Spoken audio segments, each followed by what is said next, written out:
Sweet. Sorry about that. We had some changes. Daniel Patron was supposed to be teaching today, but he just had a baby. Well, his wife had a baby. He was just moral support. And his in-laws are in town, and so... but if you ever have the opportunity to chat with Daniel about this topic, and I think we'll be able to have him maybe in a couple weeks kind of rehash this. And he really is, like what Chris said this morning, he really is super, super good at this.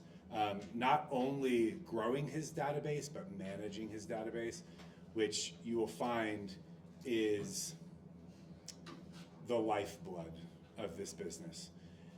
Early on in the business, it doesn't feel like that because you're like, well, I'm just talking to my sphere and I'm just talking to my friends and I know how to talk to my friends. And like, it feels weird to like systemize talking to friends and family.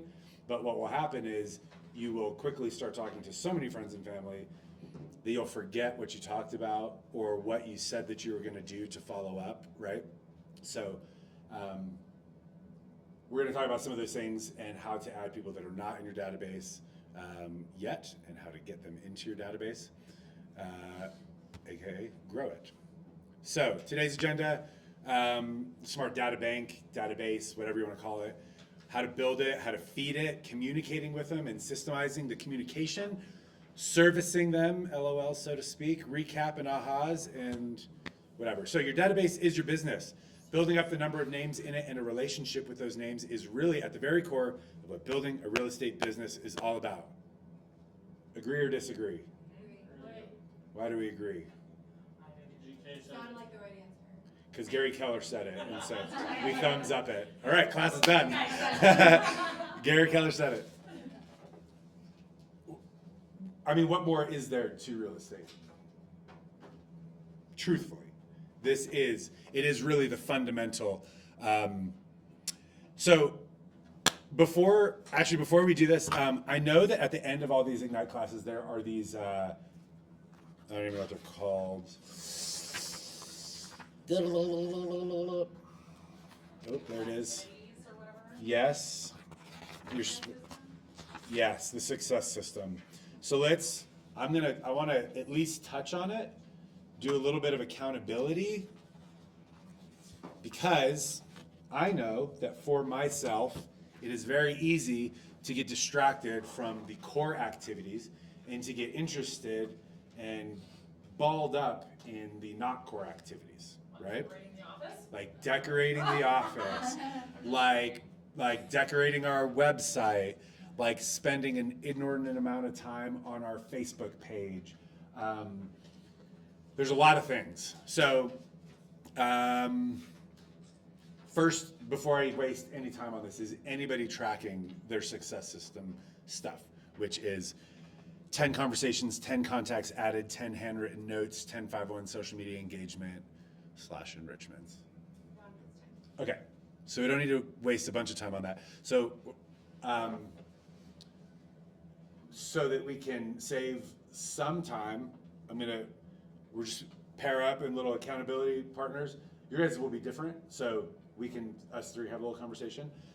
We'll do 2 minutes on the clock. You have 1 minute each to talk to the person about what you did. It should be daily, right? So what you did, honestly, during your productivity hours and how that went, and then what's going on. Okay? Ready, go. Okay. Business trip.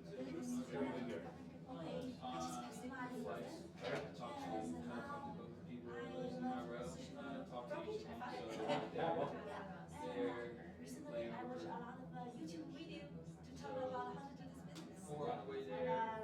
And those start information from starters, how to find the leads, how to find your clients, what kinds of mindset do you need to have, and after this, jump to right now. I want to know those systems. What kind of system? Why the find the leads? How to see positively and other kinds of point of view they can accept, right? Not just I don't know how to earn money, right? Yeah. So now I'm learning some So that little success system in the back will be a really good guide right to the conversation. Switch! Type conversation, writing notes, those types of things, adding people to your database, that is like, that's the fundamental start of it, right? So my personal sphere, friends, family, will pass my time fast right away. And I'm if you have anybody, serious, that's it. Everything else just Yeah, now, are you having one-on-one conversations, or was it like, kind of like mass? Okay, good. friends, Where you from? China. Cool. Cool, that's very cool.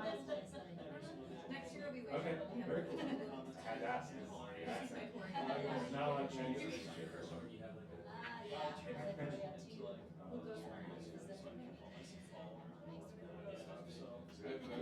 whose mom is from Korea. She runs a Korean restaurant downtown K-pop. Do you know? Or have you been there? Okay, hack. Wrap it up.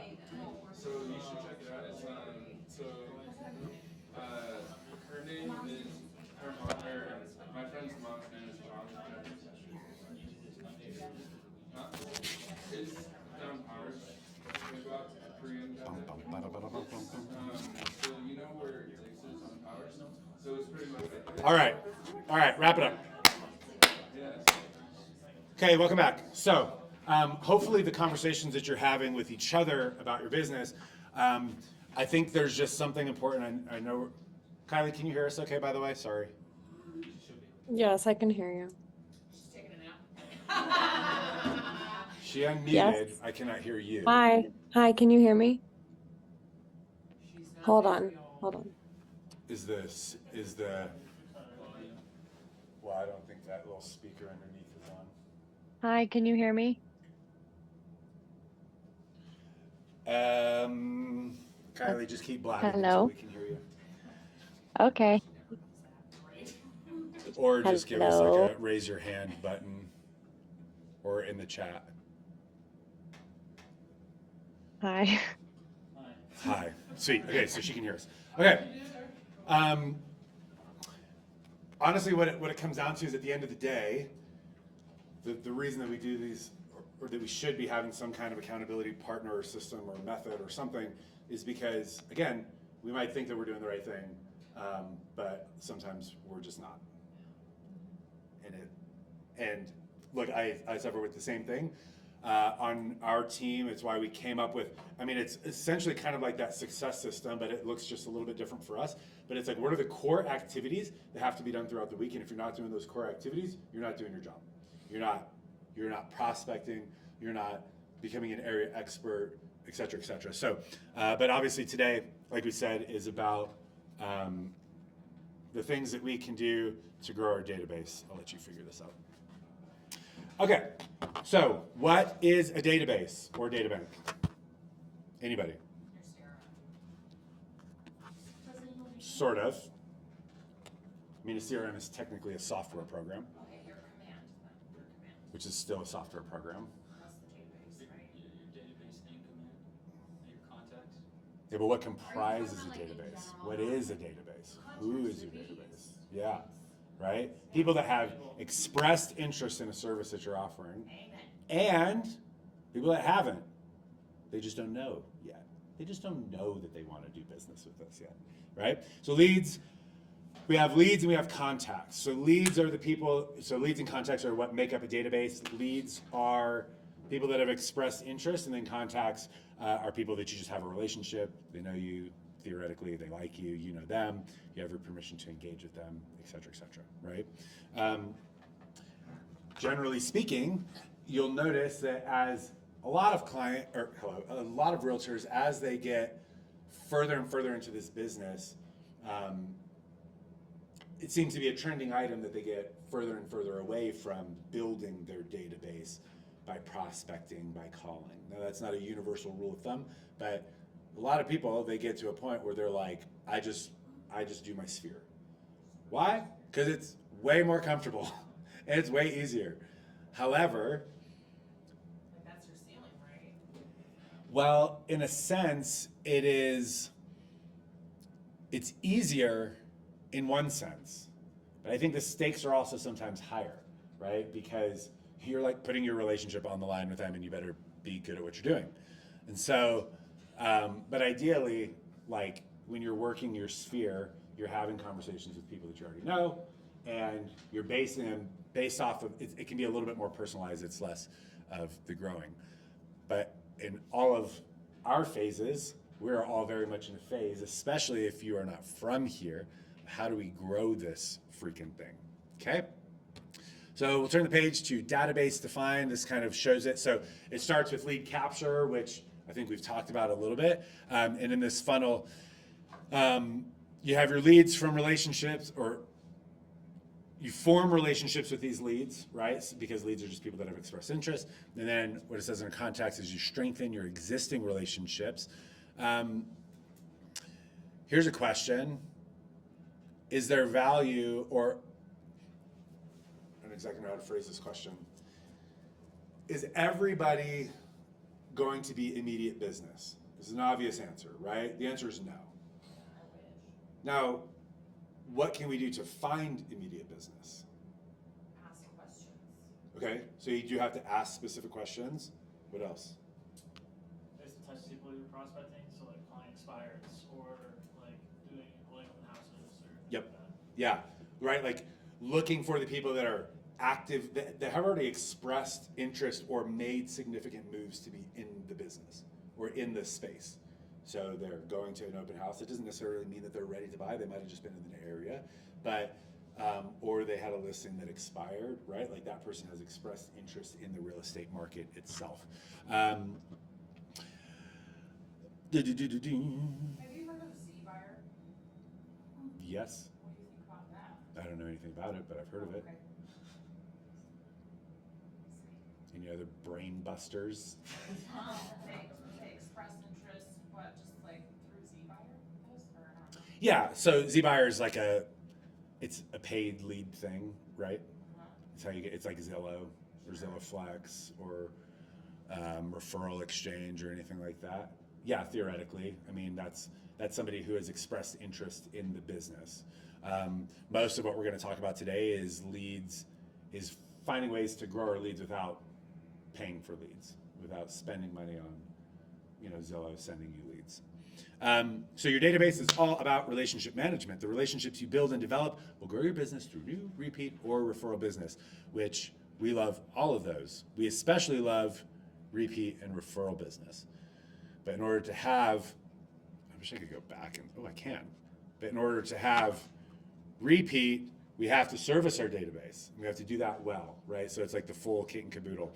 And I will say from experience, I saw quite a few agents that crushed it during COVID because you could basically be a monkey and sell real estate and have no skills. However, when the market started to crash, you would have thought like, oh, you did so many deals over the last 2 years, you should have a ton of repeat business. But that person or those agents didn't have a good system in place for follow-up for the actual service provided during the thing in general.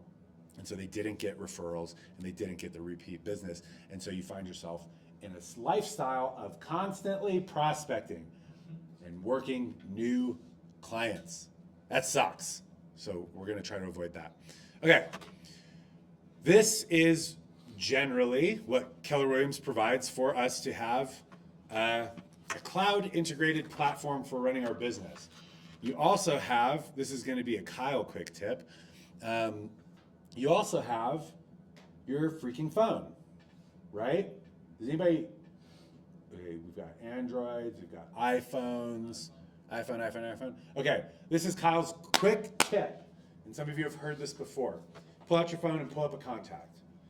Pull up, let's just say, pull up the most recent lead that you talked to. For you, it could be the first person that comes to mind when you're like, this is the person that I'm going to talk to and try to get them to use me to do real estate. So pull that person up. Now I know it looks a little bit different in on an Android, but so I pull up Erica Schlecht. She's a client that I have right now that you guys are interrupting my time with. And what I like to do, I do this when I first meet somebody or when I've had meaningful interaction with them, is okay, so there's first name, last name, and then it says like company. And then you scroll down and there's also notes. I don't put anything in notes typically because I want to know, I have such a bad memory. I want to know when I look at that person, who the heck are they? And so I put under notes, December buyer, 2 kids, husband's name is Brandon. Or where do they live? Or where did I meet them? Vasa,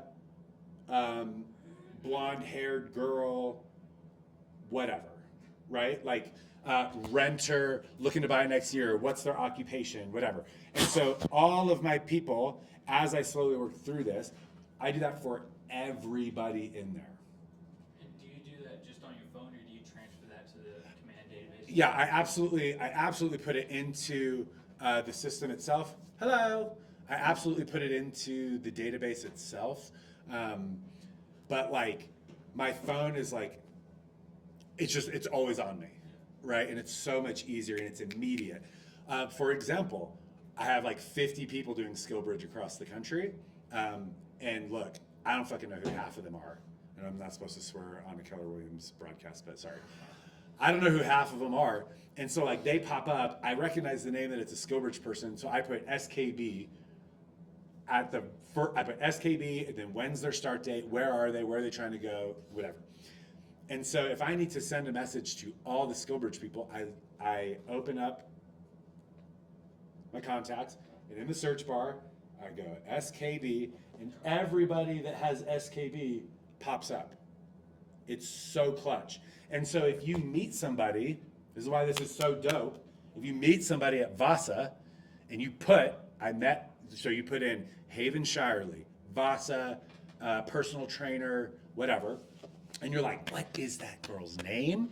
I cannot remember, but I know I met her at Vasa. You type in Vasa, hello, and they'll pop up. It is a game changer. Because theoretically, again, you should be having conversations with people, new people, right? And you're not going to remember them. Now, you could be awkward and take a photo with them. I know people that do that, but that's like a little bit awkward. So, so Command is a database of contacts and information, and it's a one-stop shop to be able to communicate with them and systemize the entire thing. There's a goal tracker, there's a task manager, there's a marketing suite for newsletters, postcards, mailers, also a referral network. This is not a Command class, so we're not really going to go into all of that. But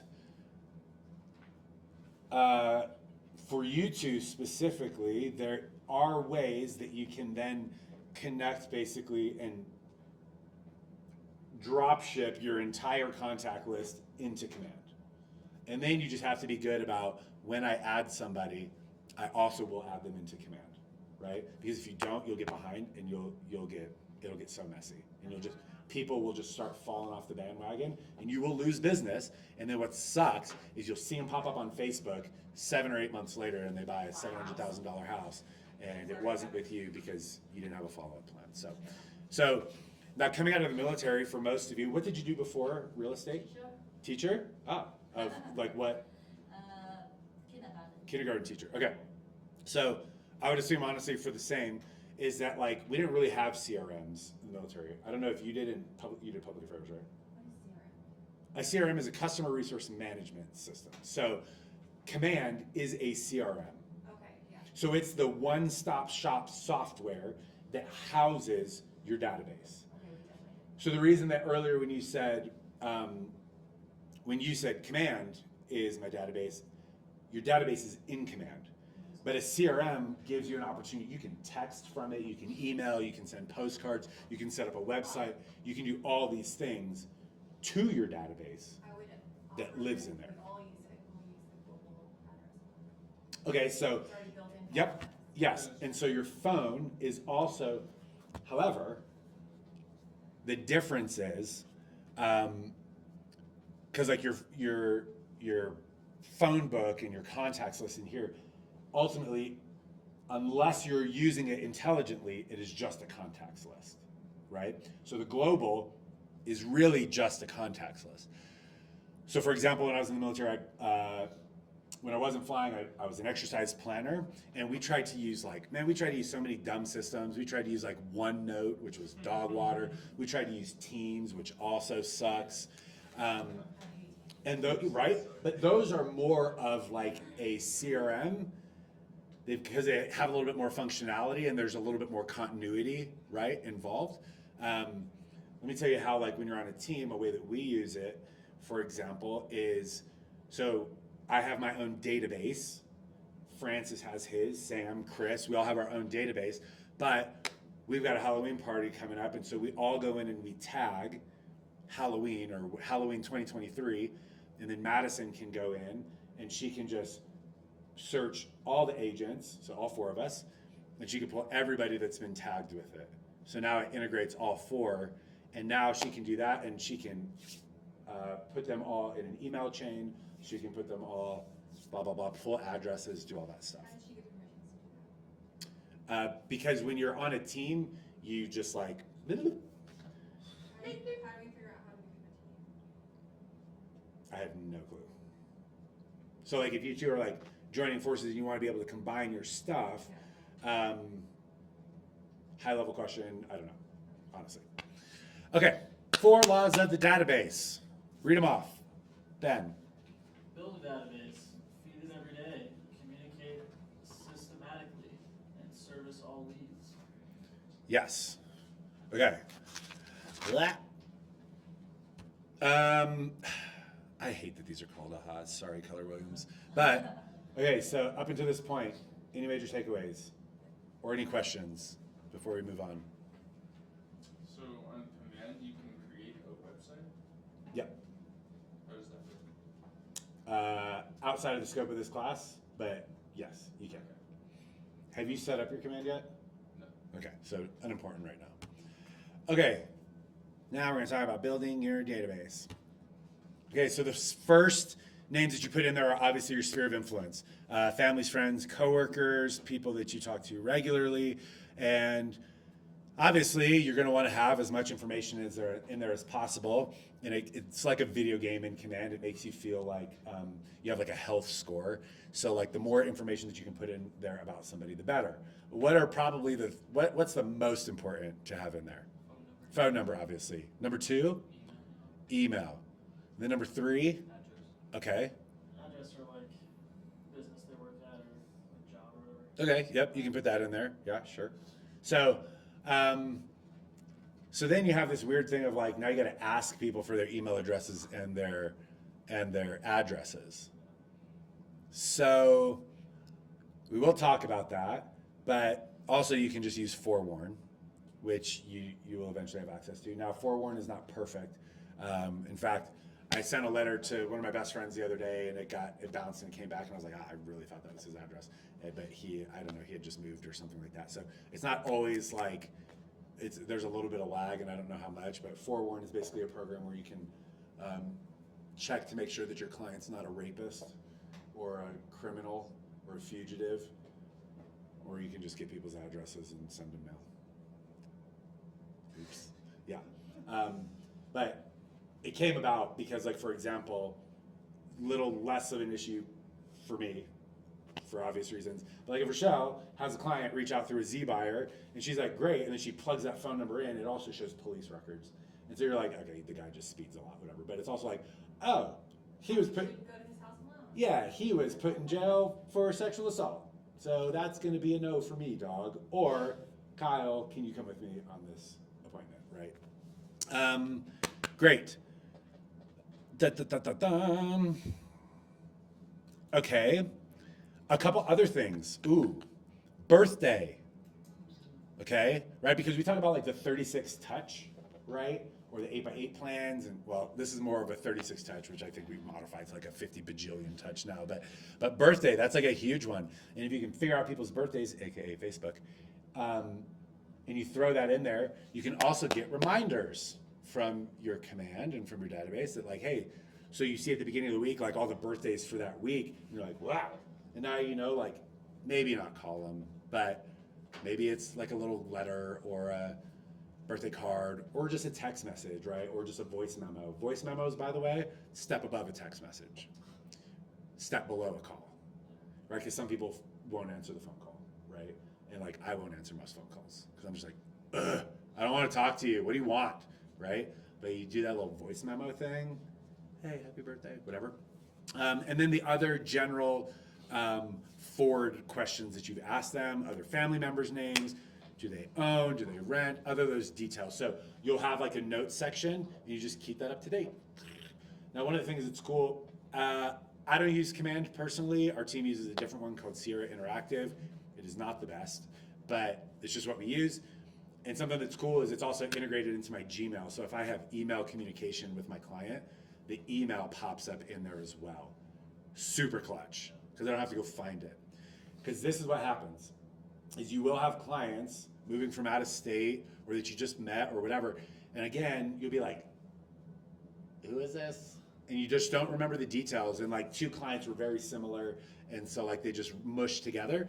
And so like I pull stuff up as I'm talking to them. And I'm like, oh yeah, this is this person, right? Okay. Moving on, build your database. We just talked about this. So you enter their contact information, add as much as you can. You can see the little health score up there. Beautiful. There's a huge help section in there. So to answer your question, Command, it'll answer it. There's a million trainings in there. It's like kind of overwhelming. There's videos, there's tutorials, all kinds of stuff. Command is actually really robust, and some people love it, some people don't. Okay, feed your database. Any ahas?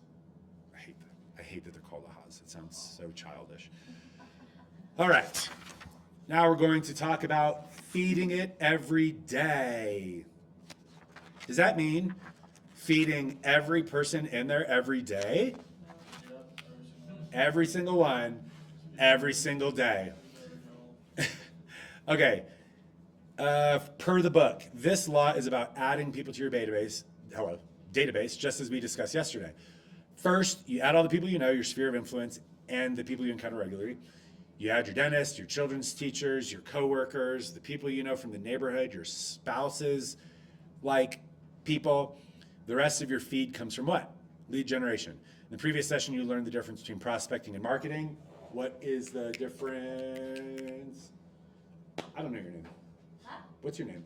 Yen. Yen. Y-N. What's the difference between prospecting and marketing?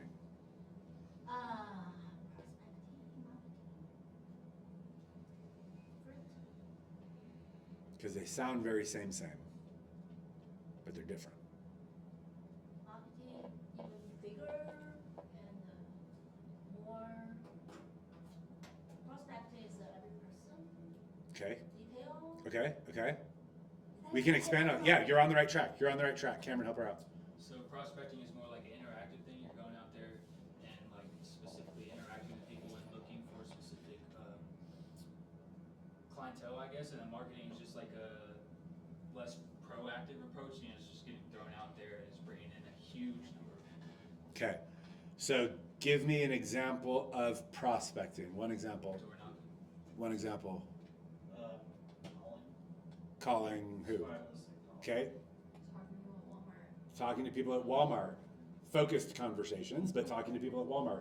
So does that make sense? So prospecting is clients right now. I'm looking for today, right? Marketing is you're just putting it out there to the world. A billboard, don't ever do that. A bus stop sign, a Facebook ad, because it's not like direct. So door knocking, cold calling, calling expireds, those types of things, those are prospecting, okay? And we want to be what's the magic words? A prospecting focused, marketing enhanced business. It is very, very easy to be the opposite because marketing is way less pressure. And it's way less scary. And you're not in front of people, you don't have to call people, right? So, anywho. So marketing is more like advertisement? Yeah, right?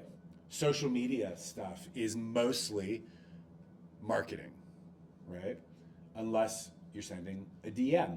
That is prospecting. Okay?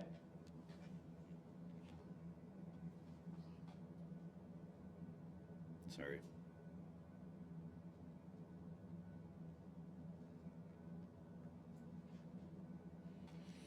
Okay. Boink. So your sphere will generate new repeat referral business. We did talk about that. And the idea is obviously that we want to keep it repeat and referral, and then eventually we can just do like a bunch of business based on our sphere. I do like this though. Okay.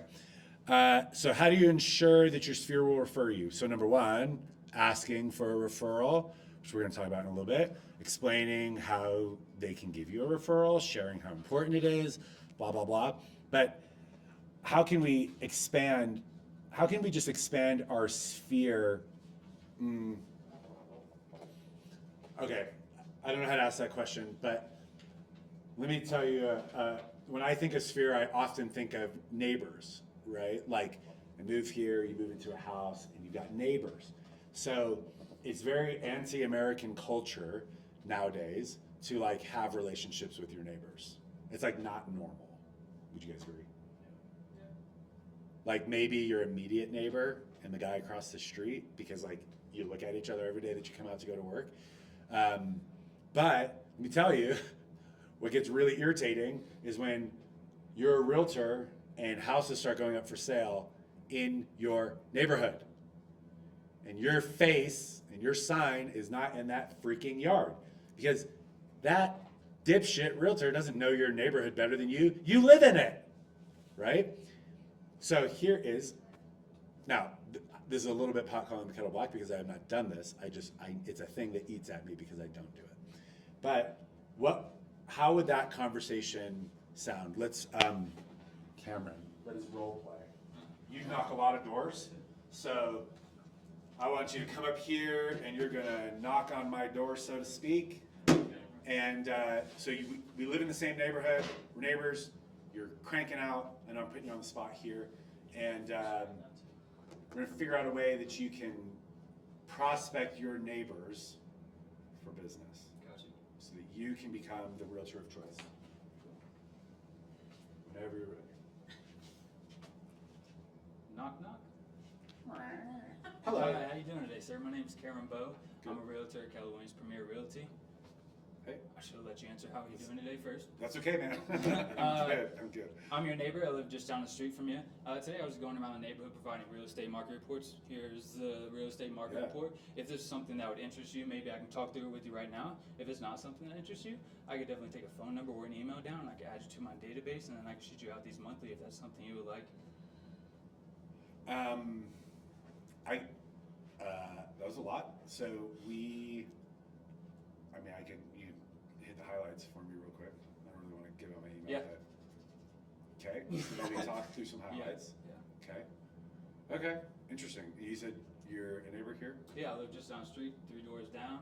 The house that has a blue siding. Cool. Okay, sweet. See how so he showed up. You're good, thanks.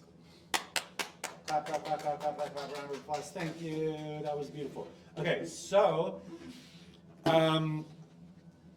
first, I'm gonna write these. So, door knocking neighbors. Okay, so number one is that he had something of value. He was providing value, right? So the market update thing. So value. What else is of value? Or how can we even break the market update? What might that look like? What kind of information might that look like? What their surrounding area is doing, how their surrounding area looks, so like a specific neighborhood report maybe. Okay, so we're just gonna use N for neighborhood. So neighborhood report. So where my neighbors selling their homes and like how much money are they getting for them? Like, Okay. shit, I could do that too. Yeah. Equity. you're not gonna really give them a CMA, right? But like recently sold. What else? Then you go a little bit broader scope, outside of the neighborhood, do like some of those numbers that Chris, You puts can. out, like, You can, because you can talk about Colorado Springs as a whole. If I were doing it personally, disclaimer, maybe like if this was my handout, like maybe this would be like cost, but this would all be the neighborhood, right? So that they can compare Colorado Springs to the neighborhood. But the value that we're bringing them is that nobody knows their neighborhood better than I do because I can live here, right? It also depends on like which kind of client you're gonna be talking to. If you're talking to a buyer, it'd be more beneficial for the whole Colorado Springs thing, depending on where they're trying to move. But if you're talking to a seller, the neighborhood market's gonna be more beneficial because they're selling in that neighborhood. Yep. So, okay, so then how do we tackle that? Because how do you know? Ask the questions at the door. Yep. So you have to ask questions, and then theoretically, maybe you have, not to complicate it. Usually what I like is when I'm talking to them, that was a little dumbed down one, and it's been a while since I door knocked, honestly. But usually when you're going to a door, people are like, oh no, I rent. Because you're trying to sell them something. Yep. And I'm like, okay, I love that you're renting, because this is actually what I'm here for. I'm trying to update you on the market and see maybe if there's a time that you like in this, if you see any numbers that you like, or if you're talking to me and you like anything, then maybe this is your time to buy. So when I hear renter, I love hearing renter, because then that tells me, hey, they're a buyer. I need to be showing them the Colorado Springs El Paso report, and then kind of asking more questions into where they're looking for to give them a better scope of what they're looking at. Okay. What Hey, else Kyle. what's something of value that you could give a renter? How much money you're losing by renting? Okay. So, kind of like we'll call this like a financial analysis / like, now I would be very careful about that because you don't want to make them feel stupid, right? Because they'll be like, yeah, well, what's a mortgage cost right now for a $400,000 house? And they would say, and you'd be like, $2,700 a month. And they'd be like, sick. This is a $400,000 house and I'm paying $1,800 a month. So how much money am I really losing? Rochelle, right? And so you want to avoid like that type of stuff. But having a 6th grade reading level handout that had like, I'm just making this up, but you had like Colorado equity, like average equity, and then like cost equity, like plus percentages over, 20 years or 30 years or whatever, right? Like something that's like just an easy infographic to see. Where my mind goes to is most renters don't give a shit about the market. Why? Because they don't know shit about the market. Yeah. They're renting. Yeah. They don't understand broad brushstroke. They don't understand equity. They don't understand market conditions. They just hear super huge numbers. They don't understand. It would almost. I'm gonna try to make an analogy here. It would almost be like. It would almost be like somebody that does not work out ever. They would feel like if they went to like a high level CrossFit gym, and they walk in, and they're like, yeah, dude, our gym is the best because that person, and like our programming is like this, and we're like, bro, I don't even know the difference between a barbell, a dumbbell, and a kettlebell, right? And so being able to like bring it back, so maybe for a renter, maybe like a first time home buyer guide, or maybe you could come up with something really cool that is like a 10 steps to buying first home. Also, you'll see me do this a lot. This is a Portuguese thing. Instead of writing ST in third and Can I ask you a second. question? Yes, ma'am. I've heard a lot of ways to like offer incentives. Would you offer to a renter like, hey, I'll pay whatever it costs to break your lease or no? Because that's for me, like if I was going from renting to buying, I'd be like, oh shit, I have to come out of pocket to break my lease. Yeah, that's a good question. You can basically through a rebate do that. I've never had to do it, so I don't know the details of how to do it. But to be honest, right now, like, the conversation would be so dependent because, like, are you gonna pay for them to break a 10-month lease? No. Because what's that math? Let's call it. Sometimes it's just like forfeiting your security deposit and then 1 month's rent, so. Sometimes, but not in a single family home. I still don't want. In a single family home, it's not. In a single family home, in almost all cases, it is like pay off the remainder of the lease or find somebody, or you pay it until somebody else occupies the property. So in an apartment, you're right. But it depends on the apartment complex, it depends on the condo. If it's a family living in a home, it's almost guaranteed that it's a 12-month. And then if that thing's $2,000 a month or $1,500 a month even, times, you know, how many months, that gets really expensive quick. But that's not a problem because, like, they don't have to do it right now. Yeah. Now, if it gets to a point where it's like, hey, this might be worth, like, let's start making a plan. Let's start going through these 10 steps to get your first home so that in the spring you're ready and then you'll have like 2 or 3 months left on the lease and we can tackle that then, right? Okay, sorry, I will spend way too much time on this, but door knocking. I could do a whole class on door knocking because I was a Mormon missionary for 2 years and I've knocked probably 500,000 homes in my life. Okay, any questions? I think what I really would just want to highlight up here and what I'm writing is the value add, having something to hand, right? Because ultimately, kind of like what he said, is he was like, hey, if you don't have time to talk about it, it's not a big deal, dude. I can just leave this with you and like follow up with you later if you have any questions, right? But in all interactions, if you have something valuable to hand off to this person, be it a video, a piece of paper, or whatever, like that, it's one thing, it's something that's just like an inch more memorable than the other thing. The other thing is, here's my business card, let's talk about it later. Because what do you all do with everyone's business cards? Trash, trash, trash. Or take like a picture of it and that's it. Yeah, and then like lose it and never put it into your phone. Throw my wallet. You know, it doesn't just come my wallet right Well, now. now you do provide vendors, but before you provide this way or What's your question, sorry? Does Command offer like data? Like the data that you wrote on the whiteboard, you can manage that or no?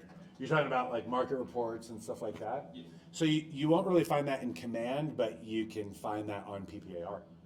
So through the MLS itself. A lot of really, really good stuff. You could probably find like a 10 steps to buying your first home kind of thing on Connect, right? You can find something like that in there, yep. You know, and then tailor it, customize it, use it as a guide, or just do it straight. Who cares? Okay, sweet. Now we're going to move on to refer participants to the participant guide. Okay, testimonials and reviews. Okay, I'm not going to do this one like super in depth because it's kind of low priority right now. But I will just tell you from my own personal experience, I'm just not scared to ask. Just don't be a little pussy. Ask them.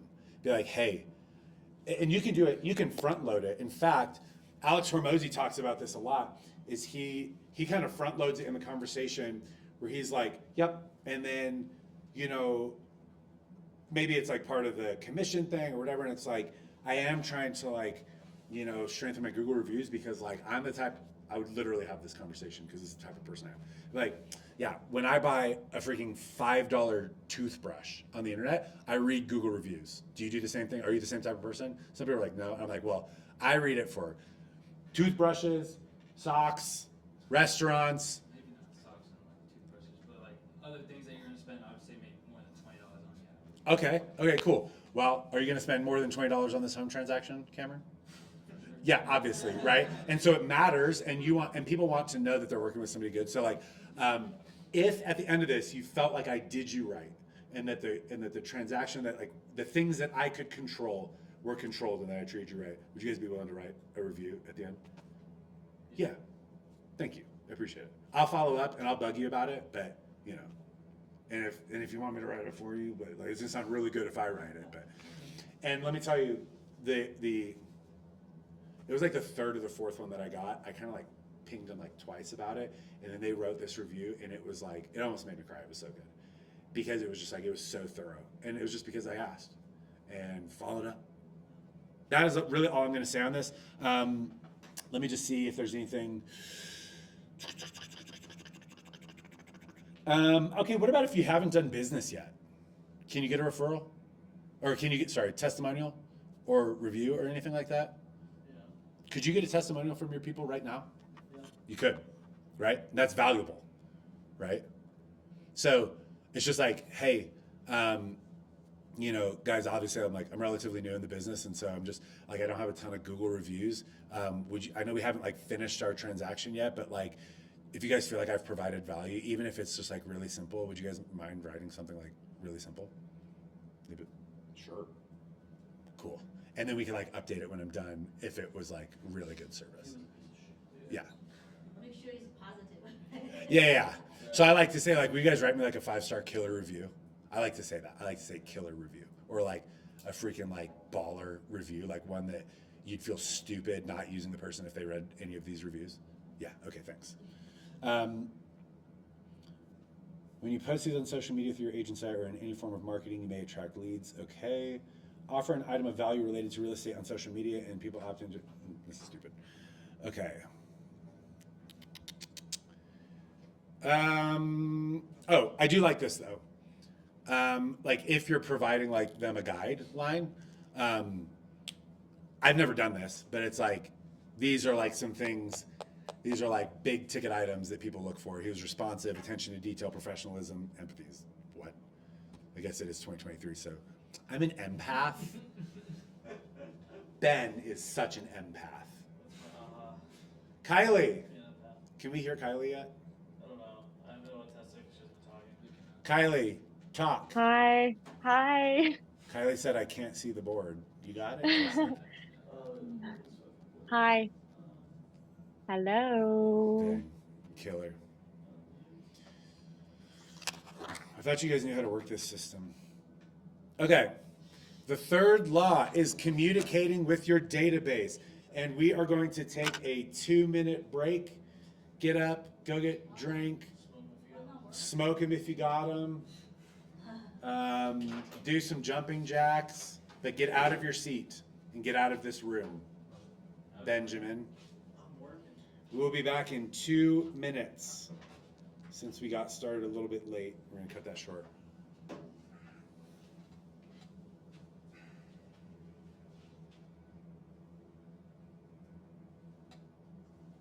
Were you overseas? A lot. No, like They flew over them all. Oh, the time. no. No. Gunships are at Cannon and Hurlburt. Hurlburt, yeah. So I was Hurlburt's at the- Cannon my whole life. Oh, Cannon, okay. Yeah. That place sucks. Get out of this room. All 4 of you. Go. Shoo.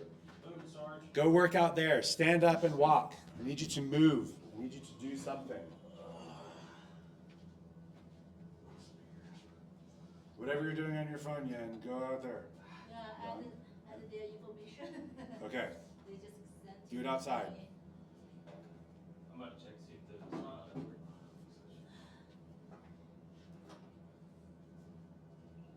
if the.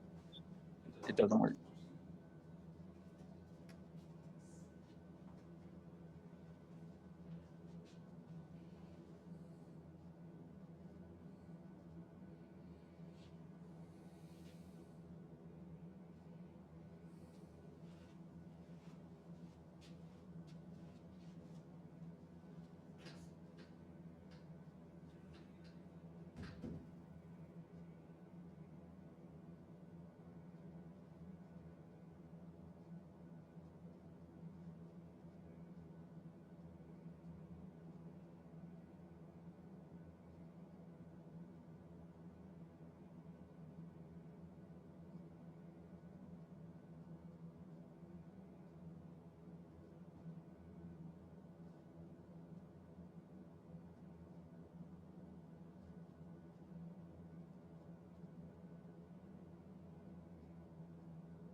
I think that's like audio and.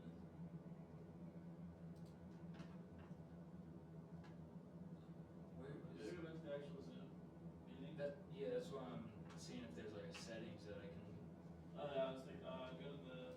Digital hold list. on. What the fuck? Yeah,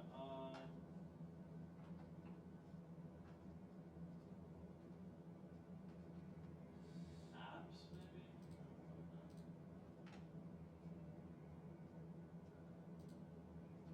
No.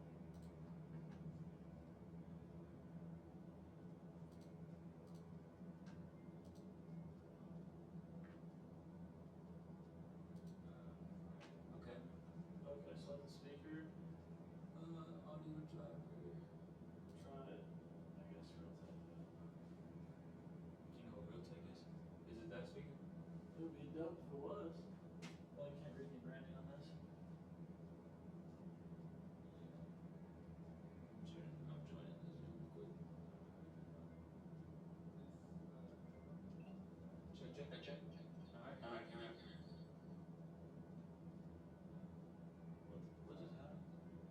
It's playing.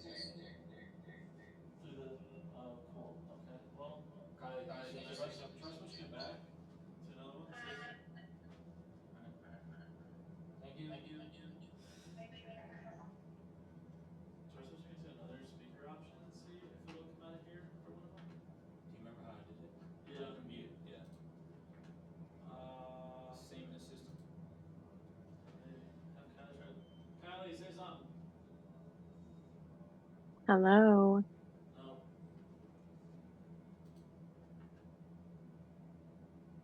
Yeah, this is the only one that worked. I guess. Gotcha. Yeah. Thank you. Gotcha. We're just trying to mess with some things. Okay, bye.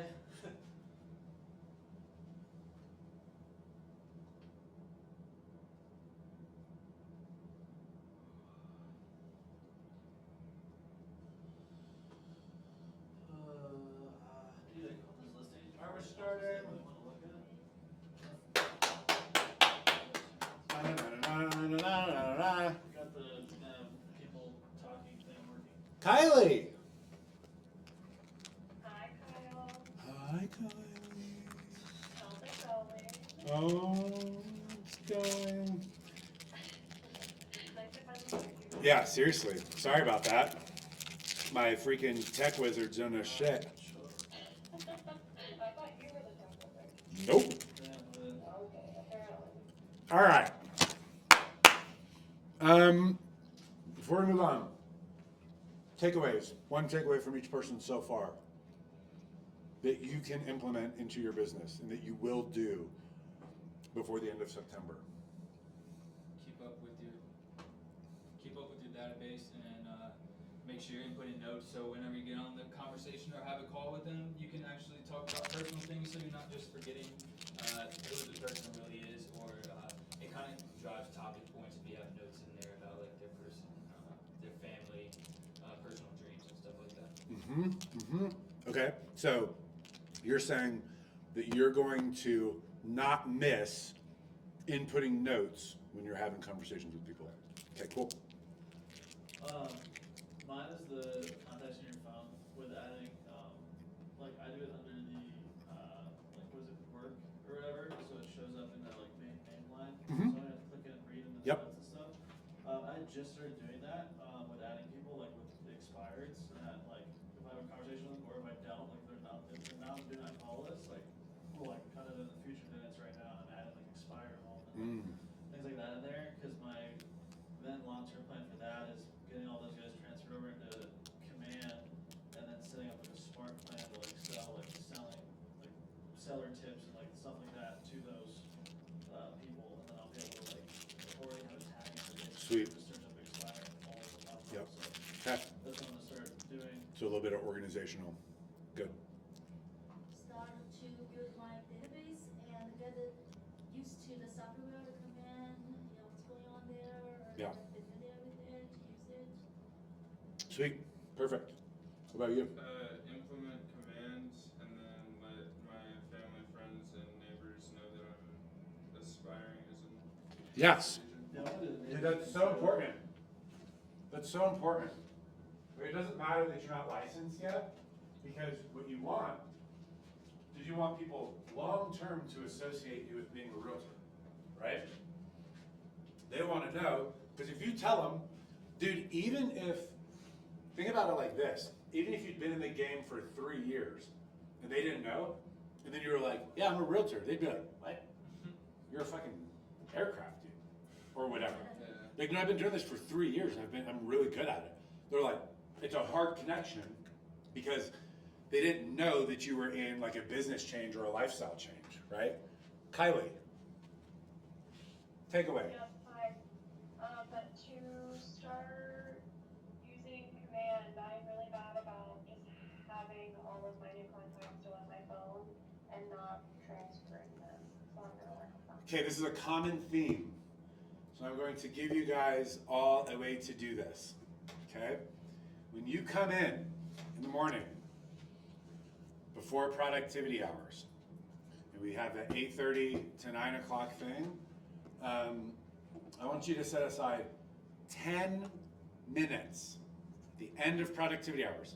So before you leave, so 9 to 11 is productivity hours, you're calling, you're doing those things, and the time block for 11 to 11:10, if there's not a class going on, obviously, is I am going to just update my database. What if you have nobody to add to your database? What can you do? This is one of my favorites. Get people to add. Okay, well, we're just talking database management here. Tagging. Tagging. That's my favorite. Hey, were you sitting in here when I did this before? Probably. Okay. Tagging, so in command, you pull up actually I'll pull it up here so that you can see. Okay, so, sorry this is not a great picture, but, so this is what it looks like when you pull up a person, and you've got their name, and this says no neighborhood, and Jennifer's contacts, and up here when you say edit, excuse me, there's like a million like I need to get water. There's like a million preloaded tags. Agent, renter, blah, blah, blah, whatever, right? And then you can add your own. So like for you, you probably know other teachers, right? Yeah. So you would add teacher, military, Air Force, Marine, Army. Why? Because all of those have birthdays too. And so you can send them a rude meme talking about how they're just a bunch of crayon eaters on the Marine Corps birthday, right? Just like it's one more touch.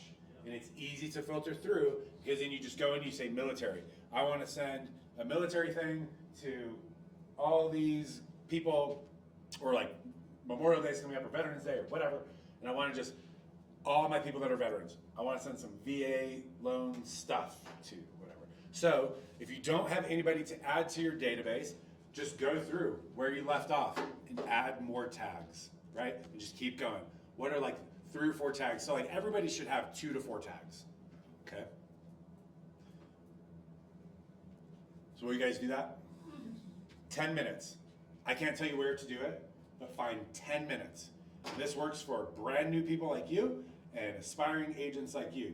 You can start, and dude, it will make a huge difference as you go through, because you'll also clean up your database and be like, I don't even know who this freaking person is. Yeah, Get them out of here. definitely do that. Because like as someone who learned this lesson right around the exact same time as getting my license, I just import all my contacts from my phone. It was like 600 something in the command. I was like, sick, I have a full database. Hell yeah. Then I started looking at it, I'm like, there's a bunch of ranks with like just last Yep. names, no first names. So they're like, there's like a first name, like a unit name, but Yep. I'm like, what was their last, like all this stuff. So if I had known about this earlier and taken the time to do it before I got my license, by the time I got my license, started making those phone calls, it would have been 10 times easier. So Yep. I think all of my contacts from the base I was at are pretty much just the rank and the name, but I still know. Yep. And so, Before you forget, great tag opportunity. them. Yeah, tag them, Don't forget. but also great opportunity to freaking call them Mm-hmm. and be like, yo, what's up? Bro, I don't even know your first name, but your boy ain't in the military anymore, so I don't use that rank bullshit. Yeah. What is your name? Oh, it's John. Oh, what's up, bro? I'm Kyle. Hi. When you getting out? Dude, I don't know. Bro, let me tell you, it's the fucking best. Everything about the military sucks. Everybody in the military is like, oh, I don't want to be a civilian. The military is the best thing ever. Yeah. They're wrong. So you can call them and tell them. But you know what? Like, it's easy conversations. Sorry that I'm going to focus on these three real quick. Those are also easy conversations where it's like, hey, like, so what's your next play? Are you staying in? Are you re-enlisting? Are you PCSing? Are you upgrading? Or are you trying to do skill bridge? Because I know about it because I did it. And like, I know who to call and who to contact. I still have that stuff. So if you need any help with that, like, bro, I'm your man. Like, I got you. Because it was a pain and nobody helped me. It was such a pain. That's such a good line though. Nobody was there to help me. And so I was just trying to call because like, I know that there were other people. I just couldn't remember. Like, I didn't know what your status was. And so I just want to let you know that like, if you need help with skill bridge stuff, like, bro, I got you. Let me know. All right. Oh, fuck. Thanks, bro. Okay. All right, let's move on. Sorry. Okay, communicate with your database. That's our next topic. I like communicating. To succeed at a high level in real estate sales, you must commit to frequent contact with the database with the intent of building close relationships. I would like to pick this apart. Have you guys read MREA yet? Who's read MREA? Pages, yes. Kylie, have you? Not all the way through. God, you guys suck. Okay, here's the thing. It is not because I drink Kool-Aid, because I don't. But MREA is legitimately like the baseline for what a lot of other brokers. It's like a top 5 recommended book. Because when Gary Keller wrote it, it was a book that just really brought all these philosophies to bear in one thing, right? There's a great section. There's a great section in there for mindset and growth. It's really, really good. It's really powerful. It's really applicable, which is important. And then the second half of the book is the business itself and the models that we use. And it's important because, again, it helps us stay focused. But not only that, I'm a big fan of ninja selling. The book is phenomenal, and it is honestly how you should run your business. But MREA, there's so many principles in there that, like, coming out of the military, coming from being a teacher, whatever the heck Kylie was doing, right? Like, it gives you a baseline for a real estate business, right? We're not just realtors like slinging deals. We want to know based on principles that work. And that book, it gives you models, and then you can be creative off of that, right? I highly recommend reading the book, honestly. I think it's something that we've fallen off in the brokerage. We used to do like a book club thing where we talk about it every now and then, but it's great for new agents. And there's a lot of things that I reference in my own business, both real estate and other business, that, like, for example, the red light, green light is a principle that came out of that. Do you guys know what that is? It's a financial principle. Red light, green light is like, well, I want to spend money on this thing. How do I do it? It was like, well, number one, sure, but only do it if you're measuring where you are now and measuring when you decide to stop and reassess. That way you're not just dumping money. I'm spending $50 a month on this program, and like, I think it's working. Like, if it was like, no.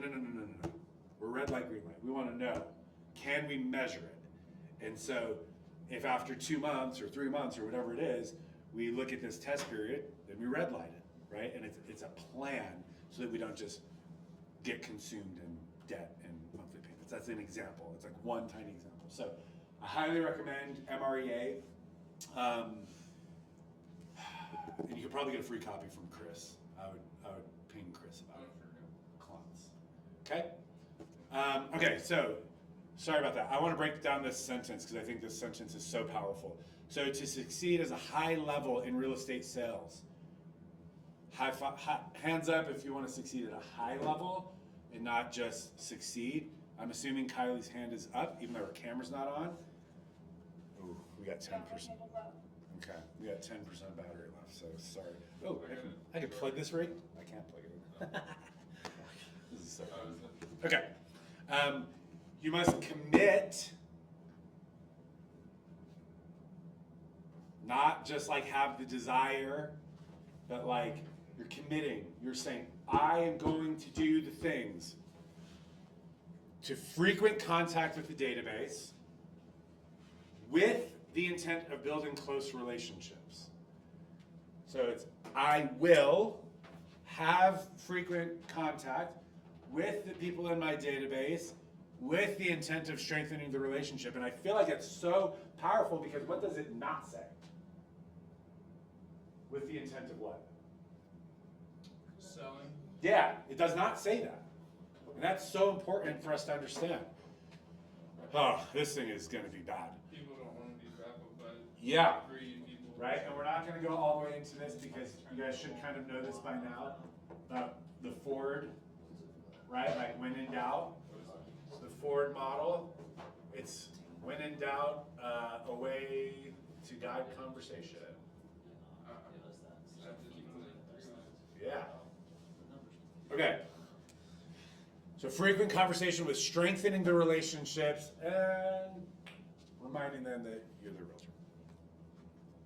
I like the saying, I try to keep this in mind all the time.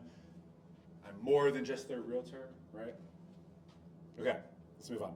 So communicate systematically. Segment your database. Okay, this is really where Daniel Petrone is king at this. And so this is talking about those tags. Let's see. Okay, it says, since people are more likely to respond when the information you send and communicate directly impacts them, it's important to purposefully segment your database so the target message appeals to them. Keep in mind that this is not set in stone. It's flexible. It'll change as your database and your relationships grow. People may belong in multiple segments of your database, and that is perfectly acceptable. Maybe that'll help preserve some battery. Potential additional segments could include, but are not limited to, client, past client, VIP, referral client, specific hobbies. We talked about that, investors, property types, whatever. Daniel Petrone has a whole way of doing and this is a little bit of like ninja selling as well, but like who your hot leads are, who your cold leads are, who you're like, you cannot miss. Like this month, like your people that are 0 to 3 months out, 3 to 9 months out, and then 9 months and beyond out. Because you're going to communicate differently with all of them and at a different frequency, I think. The message, customized messaging, whatever. You guys understand that. Communicate with value. Ooh, this is interesting. Okay. So there will be more sessions on this, and we'll dig deeper into it. The 19 to connect, 36 to convert, and these kinds of things. But when you communicate, regardless of the message, segment, or touch, you always pair that communication with value. Gosh dang it. Okay, it's going to be very important that you have your little notebook out because that's what we're about to transition to. So I'm just going to read we kind of already brainstormed this a little bit, which is what's up on the board. But some items of value might be market statistics, seasonal prep checklists for homeowners. We're about to get into wintertime. Literally, you could go find a local plumber. All right, you guys have been calling like businesses, right? Have you called a plumber? Yeah. Okay. Did you connect with this guy? Yeah. All right. This is how you can do business with this man and remind him that you guys are going to do business together. You're going to say, hey, I know it's wintertime and people always have freaking questions. How do I winterize my gosh darn thing? I want to send my clients just a little video, like a 2-minute video, so that they can do it on their own. And if they're too scared to do it, they call you. Brilliant! Tell me that's not fucking gold. That's so good. I just came up with it right now. So you call your guy, and then what does this video look like? Make it vertical, unless you want to do it on YouTube, you can. But make it a vertical video, and it's just like, hey guys, this is my homie. He's a local plumber here. He's super good. You can check him out on Google. I'll make sure, there's a link right here. And then you just say, winter's coming up. And so I want you guys to be able to winterize your shit. I never know how to do this. Last year I fucked it up and my sprinklers burst and it drowned one of my trees and it cost me $600. So I decided this year to just get way ahead of that and either put you in touch with somebody that knows how to do it or just teach you how to do it. But your system might be different. So this is my guy, Dave. And then Dave, and so this video is less than 5 minutes, right? It's maybe a 3-minute video because you also want it to be able to be sendable, right? So keep that in mind. There's programs that can do it. It's like BombBomb and shit like that. So this is why it might be beneficial to just post it on your YouTube, which we're going to talk about social media on Thursday. So do not miss that shit because I am teaching it. And nobody in Colorado understands social media better than I do. Fact. Okay. But then you're like, here's my guy Dave, and you just go through it. It doesn't have to be all edited fancy, and then you're just filming him. And it's just, Dave, just talk us through, what are the basic things? How do we identify it? People's systems look different. What are like the 3 things they need to do to drain their freaking system and winterize this bitch? Right? God, that's so good. And then you just send it to everybody. By the way, you know what else you could do? Knock on their fucking door and be like, hey, I have this there's a QR code on here. I got a local plumber that I've done a bunch of business with. He's great. I trust him. He's got great reviews. And he talks about, in this video we shot, because like everyone in this neighborhood was like messing it up. So we shot on my house down the street because we all have the same fucking system. And so we shot a video of how to winterize your system. Here you go. And his contact information is there as well on this little piece of paper. QR code, video. God, that's brilliant. I'm going to do it. God, I have such good ideas. Okay. This is really annoying that this keeps doing this. I think that there's a book called The Go-Giver, and it will fundamentally change the way that you think about. Now I've given you 3 books that you have to read. MREA, Ninja Selling, The Go-Giver. Go-Giver, though, you can watch a YouTube video and probably get a good summary. It's a very short book. It's a parable. Like, literally, I'm stupid and I'm a bad reader, but I read it in a weekend. Ninja Selling. So MREA, Millionaire Real Estate Agent. Ninja Selling. They also have a podcast, Yep. And, fuck you, guy. And The Go-Giver. Go-Giver is very short. Okay, so we know that we got to communicate with value. So 19 to connect. So again, we'll go into this in more detail in later sessions, but 4 touches, so quarterly phone call, 12 touches, monthly email, newsletter, market report, video, 2 touches, promotional direct mail, such as a magnet, a calendar, printed market report, okay. 1 touch, annual event, party, movie screening, get together, whatever. 1 to cement, a high value touch that solidifies the relationship you have just established and opens the door to future interactions. I think that's powerful. And if you're not doing that intentionally, then you will never do business with these people. And then 36 contacts, so 36 to convert. This is like throughout the year. 4 touches, so phone calls, 26 touches, so bi-weekly email offering some type of information, or do a weekly email. I do a weekly email. 2 touches, events, get-togethers, parties, promotional. Okay, whatever. We're gonna move on. So database, smart database, and a data bank. Aha! This was the conversation we were having with Rochelle earlier. So your contacts is a database. A smart database is like your iPhone. And they're calling the data bank is like your actual CRM. Let's see what it says here.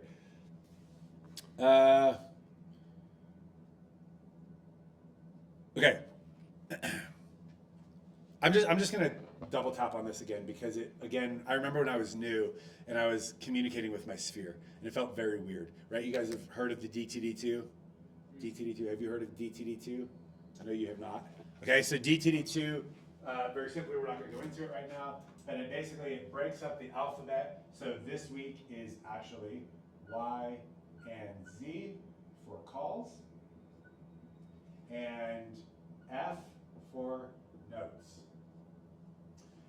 And then next week, it'll be like A and E, I don't know. This is all broken out somewhere, and then like, this is like O. And it just goes on and on and on and on and on. And so this is weekly communication. So everybody whose last name starts with Y and Z, I'm gonna call this week, which is nice because there's like 10. And then I'm going to write notes to everybody that has a last name that starts with F. And when I say everybody, I mean as many people as I can, because I probably have 100 people with a last name F. I have like 2,100 people in my database. And I'm still working through and getting rid of people, but I'll cold text those motherfuckers too. I'll be like, I don't want to talk to this person, and I literally say, hey, I know this is a cold text. That's absolutely what this is. Hope you're doing well. I'm in real estate now. I wrote a book. Would you mind sharing it with somebody? Most people don't respond. Don't care. Some people do though, and it's dope. Okay, so this is this like, so tags, when you're going through your database and you're tagging, start doing this. Anytime that you put somebody new in, you should be adding them with their last name tag of Y and Z, A and E, whatever. So this is the tag, Y and Z. Will it always be Y and Z, or will it Yes, just be it will always be that. two random? Nope, it will always be that. Okay. Unless you would like to randomize it every time you do this for the rest of your turn. But it also makes sure that you're not calling them too frequently. So like it's spaced out for the next time that I'm calling them Y and Z, right? You don't need to do just F, Is there just like a- O, just whatever. DTD2 like platform that you plug in? No, you just do it in command. Does it, oh, so command has it and Nope. it- So you go into command, you've got your database, yeah. and you're going to add that as a tag to all your contacts. And does it give you like a notification for that?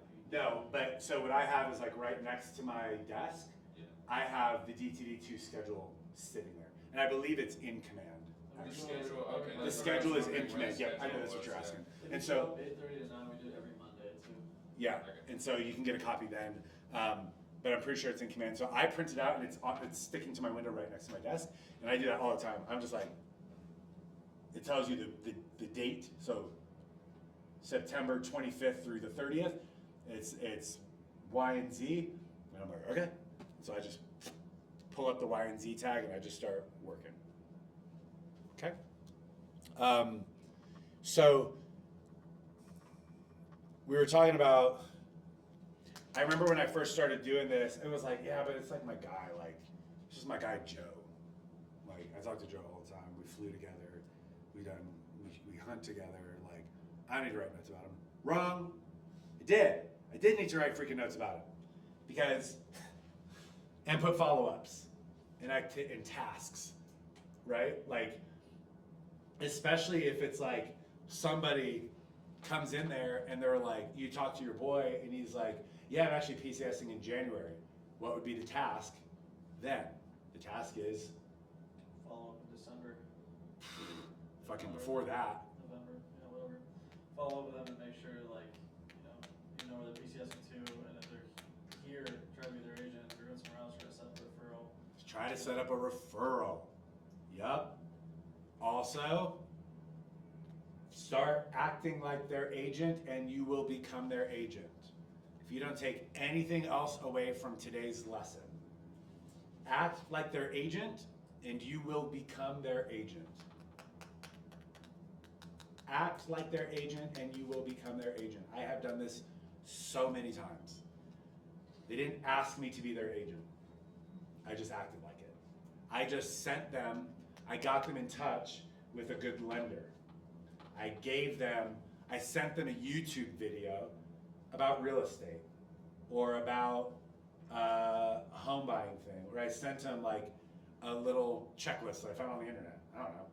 Like, I just did things to provide value, real estate related or whatever, or shit. Like yesterday, this is similar but different. Like my dad hit me up and he was asking me about Grand Junction. I was like, I don't know shit about Grand Junction. So I went on YouTube and I found a video and I sent it to him, right? So if your friend is moving from here and they're moving to North Carolina, right?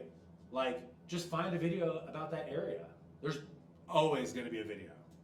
Find a video and send it to them. Be like, hey, I saw this and I thought of you. It seems like a pretty cool place that you're going. Here's a lender, here's an agent. And you can spread that. If they're not going until January, it's September. So like maybe at the beginning of October, hey, here's a lender. I would honestly recommend, before you talk to a realtor, let's just make sure your lender is like, they can help you make sure that you're like actually good to go to buy a house down there, right? And this dude's top dog. There's nobody better. Everybody else's lenders suck. And I've gotten rid of them. Mine is way better. What's up? So the only thing, I mean, so like I guess what you're saying, but also like in the reading it said, like an agent could unconsciously become somebody's agent through their actions. Is that That is, yes, okay? yes. And so like, that's why I always just look at it as like that concept of like, act like their agent and you will become their agent. Now that doesn't mean that every conversation that I have with Carly is going to be about real estate, right? But every now and then, like I climb mountains with Carly, and we do. Well, I don't do CrossFit; she does CrossFit. We climb mountains, we go on hikes, and we climb, right? And every now and then, I ask her about her house. Every now and then, I drop nuggets about a deal that I just did. Like, oh, dude, you should have seen this house. Or an investment, because I know she's like a real estate investor, low key, right? Or, hey, I saw this deal, I thought you'd be interested in it. So, but then like providing those little things of value. Yeah, and then at some point, they're gonna be like, oh, I want to use somebody. And they're gonna be like, who most recently was hooking me up with stuff? And by the way, you're brand new. So like, it's a way over months and years that like you've provided so much value to them that they're like, oh, I guess this guy doesn't know what he's talking about. Even though he was a freaking aircraft mechanic or a medic or whatever, it's like, oh, he's like actually squared away. Like he's doing this all the time and he's committed to it, right? Or she. Okay, so that's how, so I'm gonna go back to Jomar because initially like I just didn't do a good job of it. So you throw them in there, you're working through this DTD2 thing because it's an easy way to systematize who you're calling and why you're calling. You're having your forward conversations or at least some form of it. I really like we talked about this morning, hey, do you mind if we talk business real quick? Oh, yeah, sweet, thank you. Look, I'm like relatively new in the real estate space, and so like I'm learning by my interactions with other agents, and so like I'm just trying to do some like referral deals, and so I am actually curious. Do you know anybody in the unit that's PCSing, or do you know anybody at school that's moving, or are we getting any new teachers this semester? Right? Like those are easy ways to have that conversation. Do you mind if we talk business real quick? They're like, oh, at least you're up front with them. And so like, I don't have time. You're like, okay, sweet.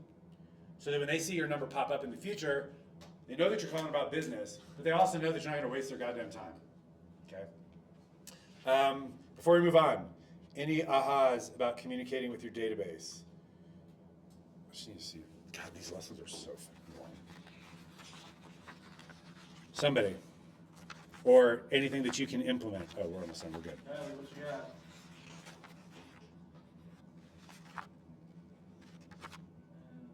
Oh, this is good.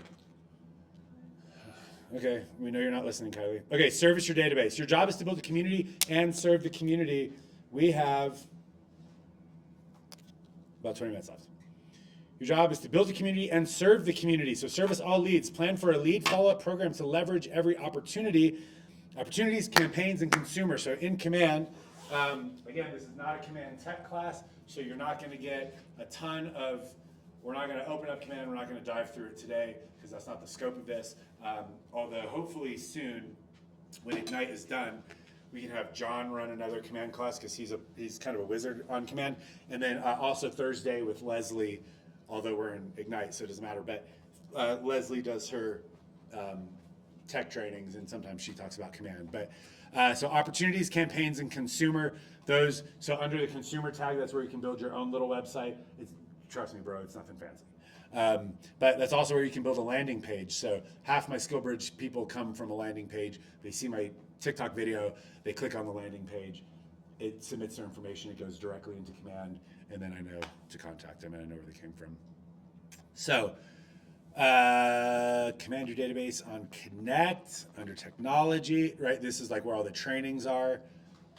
Okay, hello. I'm gonna go back to that. So this is where you'll find a lot of this, what's it called? Trainings for Command.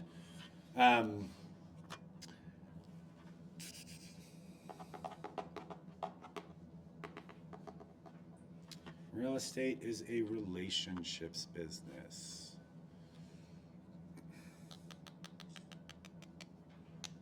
Okay.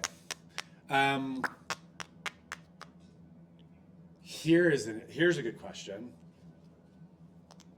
and hopefully we'll foster some discussion. So why is it important to have a systemized form or a system of communication with leads? Because of missed opportunities. Okay, expand on that. You know, say an analogy like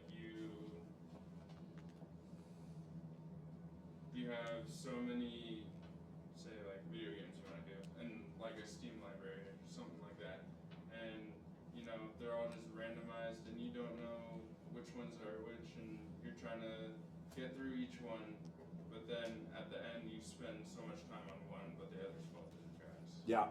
Yep. Because that's a super good point.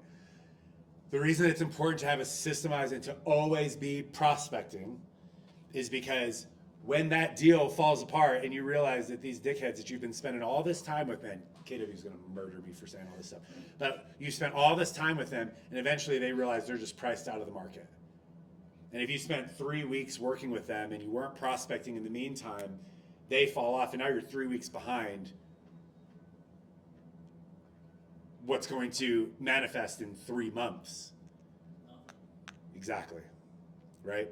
So it's an exponential amount that you get behind. That's such a good point to keep it up, right? We want to increase flow lead. What's another reason that it's important to have a system around our communication and service? Well, the point of having a system is to stay in your lead's mind, that like when they think of a real estate agent or they're having any type of conversation with somebody else, that they know that you're the real estate agent. Yep. And they can refer you out to the other business because that's one of the top producing pieces of business is referral network. So if you're in your client's minds and they always think about you whenever they think about real estate, that's going to be a good advocate for you. Yeah, there's a huge percentage of clients that can't remember their realtor's name after like 12 months, right? Because they're not all your friends like that, right? So yeah, super important for that referral business. What else? Why else? Business plan to organize it and easy for us to follow, consistent, persistent. Mm-hmm. I'm gonna write this on the board. Consistency.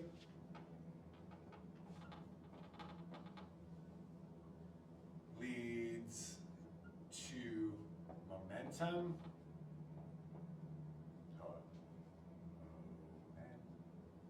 Momentum. Which leads to success. Consistency is the system, right? Now again, it feels a little artificial at first with people in our sphere. It can feel like that. You're like, this is weird. This is like my best friend. But it's like, yeah, but dude, you actually become a much better friend when you systemize it. Because I have a terrible memory. And I forget birthdays, and I forget their kids' birthdays, and I forget that he told me he was competing at nationals, and I forget that he said that he had this coming up. But then I put it in my thing, and at the beginning of the week, I looked at command of upcoming tasks that I set up, and it was like, hey, Aaron has nationals this week. And so like I send him a freaking good luck card or like something like that, right? And it's like the system, if you really think about it as less, we could go back to that slide that was like, it's about building deep relationships. It's like, it's about building deep relationships and the sales will follow, right? And I truly believe that. And so systemizing it is also super important for that, for staying organized and consistent, okay? Did you already give us one, or have you answered this question yet? No. Okay. Kylie, you're next. It's just a mixture of what everyone's saying. Like I agree with all of it. My big thing that sticks in my head all the time with consistency is something you told me like when I first started showing up here. Is like my goal needs to be when anyone thinks or talks or has anything involving real estate, that like my face needs to pop up in their brain like immediately. Yep. So I just consistently thought about that, and I'm trying to plan to make all these systems and everything, to make that a reality for my sphere, so. Yes, I love that. And plug, Thursday, we're going to talk about social media and the power of that, right? And how to leverage social media, whether you like it or not, and whether it's going to be your modus operandi or not. Even if you don't like it, how you can use it in a meaningful way that will still allow you to do that, right? It will still allow you that people will know when they think real estate, they think your name. Kylie, why is it important?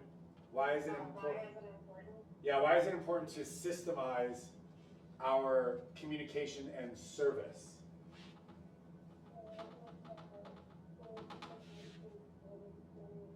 Right, so I think that it would be important to implement that in as many ways as possible. Yeah, the whole first half of that, it sounded like you were underwater. Can you say it again?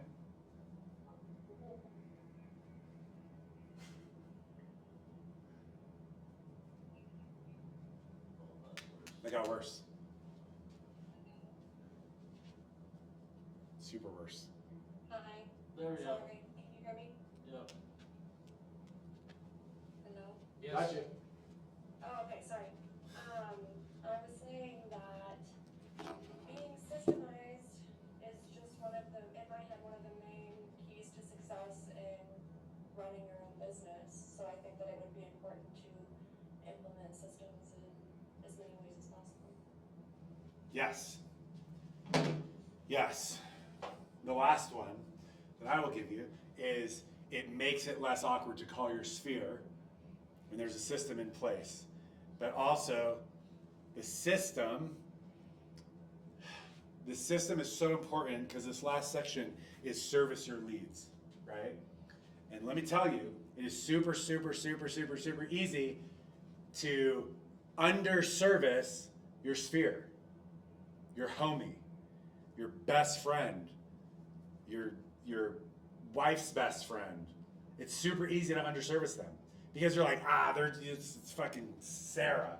Like, I love Sarah, and Sarah loves me, and so like, yeah, I got you, right? And then what happens is you jack up that whole relationship because they're actually like, yeah, Ben was not good. Like, I mean, I love him, but like, I don't think we'd use him again because you didn't give them the same service that you gave a cold lead or somebody that you worked really hard to get them as a client, right? And that happens so much. So when we talk 8x8, right? And when we talk 36 touch and whatever the other one was, 19 to whatever, when we talk about those things,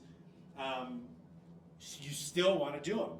And you still want your 8x8, for example, which is 8 touches over 8 deliberate touches over 8 weeks, which is also, by the way, another MREA concept, right? So we're not just making this shit up.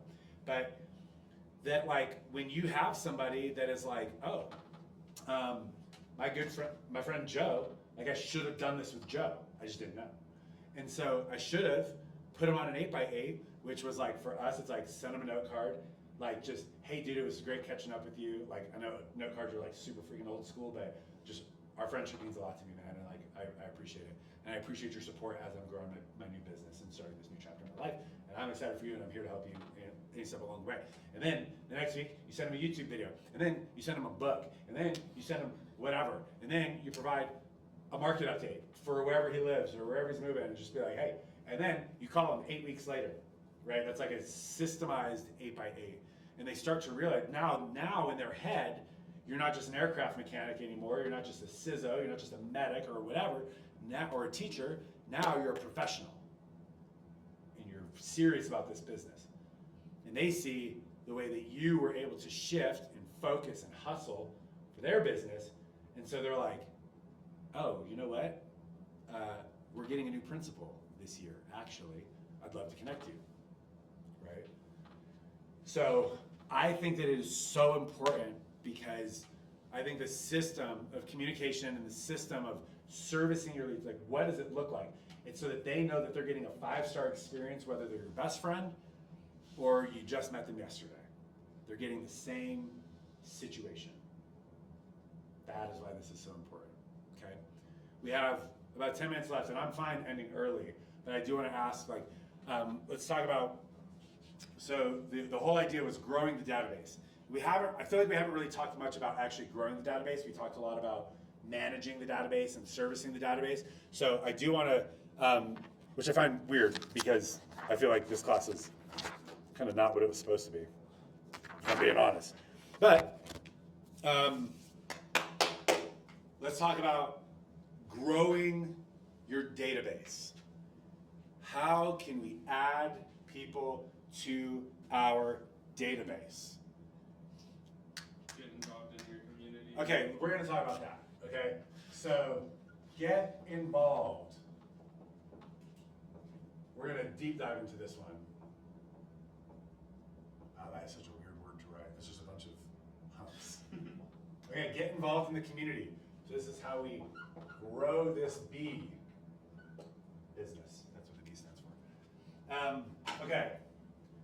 How can we get involved in the community in a meaningful way? So you could do charities or fun runs or All right, slow down.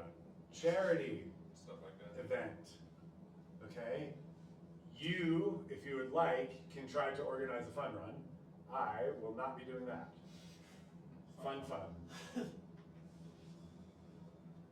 like But what can you do? fun hike or Because I'm not organizing a fun run, but maybe sponsor one, Yeah. right? Sponsoring one is like, that's kind of a good idea, right? Where like maybe you have branded water bottles or a booth that has, and you go buy a bunch of like carb heavy, something, I don't know, fucking whatever, recovery drinks. You buy a bunch of Element, you go and get a bunch of liquid IV, and it's like the recovery station at the end or something like that. Okay, so fun run, 5K. There's a turkey trot coming up, most likely. Okay, so figuring out ways to get involved in that. Give me some other ideas. Like a team or like freaking softball or soccer or basketball or whatever. Basically hobbies. Yeah, so any kind of Group little hobbies. sports. Okay, so what about them? Like joining them. Okay, joining them. Yeah. Yeah, you don't have to sponsor them. No, like joining them and actually showing up, meeting the people, like getting all those connections with people you meet, and then also all of those people's connections, because hopefully they'll refer you to their friends. So like, oh, this guy in my softball league, the realtor, is awesome. Okay, yes, we're gonna hit this. Team, join a softball team, soccer team, whatever freaking team, it doesn't matter. And the idea is meet and then systemize it, right? You don't want to be a douche and show up and all the time you're talking about real estate. You'd be like, get this guy off the freaking team because all he's ever trying to do is sell me stuff, right? It's like All he's trying to do is push me essential oils, god damn it. I don't want essential oils. Like, oh, you gotta see your niece swelled up from last week, got this essential oil. You buy into our program.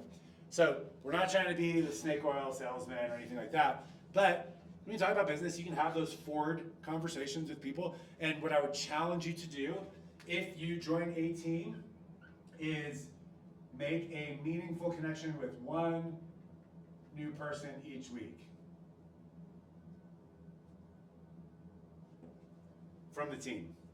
You're gonna meet everybody, right? You're gonna be like, but then like dial in on one person that week. Dude, tell me, like, have you been playing on the team long? Where are you from? What do you do? Blah, blah, blah. Ford. Bro, let's go grab a beer this weekend. Let's go grab a burger. Let's go grab coffee. Oh, I got kids too. No. Does your family want to come over? Like, you do like a little family, like, get together? Like, that'd be cool, right? So, one new person each week or each game that you have or whatever is a great way to do it. That's a great way. And it doesn't cost you any money until you take them out for coffee or beer or whatever. Okay? How else can we get involved in the community? Neighborhood barbecues or park barbecues. Block parties. Yeah, we're just gonna sum that up into block parties. Because this goes back to our activity of door knocking in your freaking neighborhood. Now, would I do this in my neighborhood? Probably not. Because I have a small backyard and I don't really want a bunch of weird ass people coming into my yard. However, I have seen people like organize a straight up block party and they're like, they talk, you know, they kind of like organize it beforehand. And it's like, we sponsor it, you get your lender to co-sponsor it, right? Ryan Randall. And so you talk to your neighbor and you're like, hey, I want to do like a block party for just our street, right? And we'll figure out like a cool way to do it, and we'll bring our grills out front, and like I'm just gonna like just to like increase the community, the strength of the community. Our own little neighborhood watch without having a real neighborhood watch, right? I just want people to be able to know who's here and who's not here. The guy across the street from me at my 2 o'clock was the guy at the Q Club that tackled that shooter and stopped him from fucking killing a bunch of other people. Yeah, right? Cool.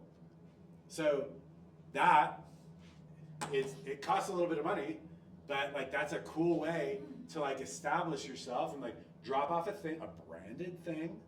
It's got your face and it's got KW and whatever, but the thing itself is block party,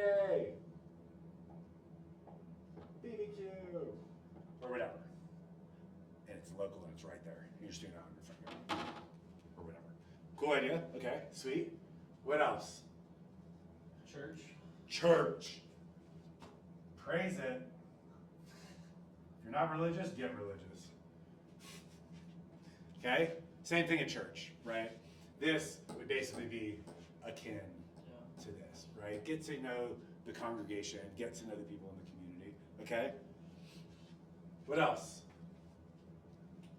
Club, which kind of goes off the same thing, like a team. I feel like Okay. a book club or like whatever the hell other kind of clubs there are out there. Yeah. Clubs. Chess club. What I'm going to put here is I'm actually going to put Facebook groups, because that's how you find these. So for example, I'm in a Colorado 14ers Facebook group. I have one called Colorado Springs Hunters and Anglers. There's Colorado Springs Climbers and Ice Climbers or some shit like that, right? Like, so being involved in those, and again, it's ways, all of these are ultimately ways to make new relationships. Not everybody that you meet is going to bring you business, nor should they. That's totally fine. However, I had this thought earlier that I wanted to address, going back to the sphere thing, is that like, is it really that bad if somebody's like, God, Ben is so annoying because he's like fucking real estate. He's like always trying to sell me real estate. Is that really that bad in the grand scheme of thing? Now, if it's like a close personal friend and like they can't be around you without you trying to sell them real estate, then they're probably like, I don't want to go camping with Ben anymore. This is all he talks about. It's fucking annoying. Okay, got that. However, flip side is that person also might be like, they're gonna think of you. Yeah. Who's that annoying ass realtor that I know? Yeah. Ben. Right? That's what they're gonna think. You brand yourself that way. Who's that guy that keeps knocking on my door? Cameron. Right? Who's that guy that lives down the street from me? Who's that guy that I keep seeing on social media? Who's that guy in my emails? Right? Okay, so getting involved in the community is super important. All of these, which are really the way to grow the database, right? And we could go on and on and on. There's a million more ways. But by the way, also if you're married, like getting involved in your spouse is gonna be like, what the heck is going on? Because suddenly like you're like helping her host girl night or whatever. And you're like, yeah. And it's like you're now you have vested interest in meeting her friends and her coworkers, right? And going to her Christmas party for her office or whatever it is, right? Because now you're like, this is important. You got to be prepared when you go to anything like that, right? It doesn't mean you have to have a business card. That's not being prepared. That's just generally lazy. But it goes back to, let's see if we can pull it back up because it's such a powerful way to end this whole thing.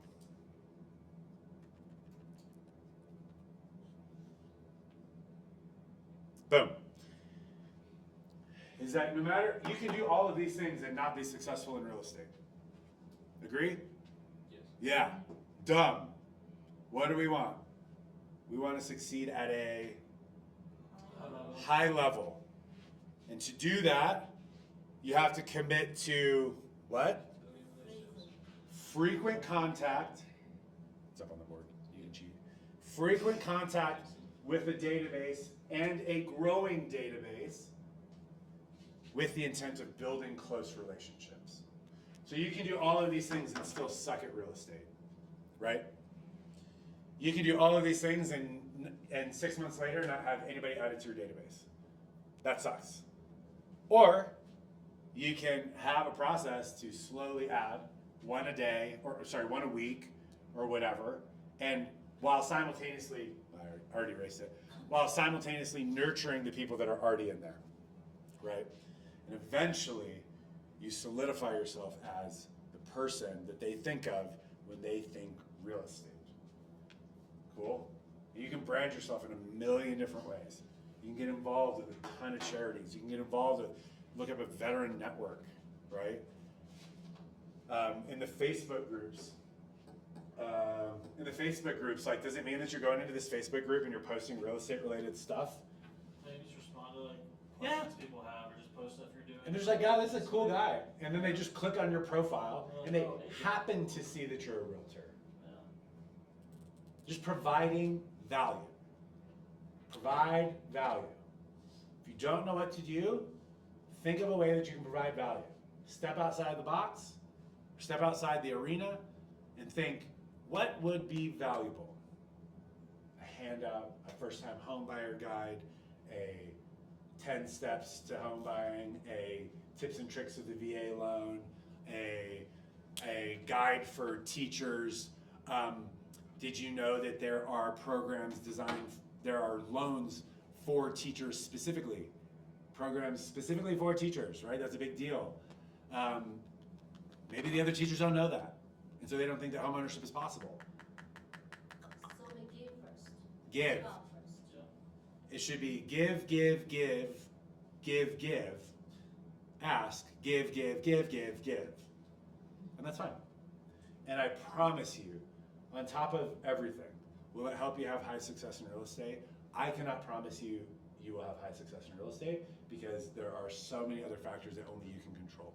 But I can promise you that if you come from a place of giving and you come from a place of establishing and building strong relationships, that you'll have a more fulfilled, better life. That your spirituality will be higher, your happiness will be higher, your fulfillment will be higher. And the only other thing that matters after that you gotta worry about is doing the other little tasks to actually do business. Understanding the market, systemizing things, and ultimately having the balls to ask the questions so that you can do deals. So I'm not sure if this is everywhere, but do they have, like on bases, they have like housing, like assistance, or like they give you like directions on where to buy houses, like if you're PCSing and stuff, and you can. Yeah, so like the Airman, like the Family Readiness Center, Yeah, right? they like Yeah. direct you to different agents. Can you drop your? You can find out exactly what you can do. Yeah. Yeah. Okay. Questions? Any comments? Any confirmations? I just like the last part of the quote, building close relationships, because I think I was going off all the rest of that, but I wasn't really highlighting that in my brain. I was like more of like build relationships, like meet all these people, talk to these people, like exchange information and stuff, but I was missing that piece. So I think that was kind of an eye opener for me. Well, what does that change when you add that piece into it? I think like the consistency Mhm. of not just like here's an example, like when I did DTD a couple weeks ago and I set up like those referrals. Once I got that all set up and like done with, it's like I haven't talked to those guys since. So like adding the consistency of following up with them and being like, hey, like did you how's everything working with that realtor? Like how's this, how's that, and like just talk about life and just keep that that contact and that communication flowing rather than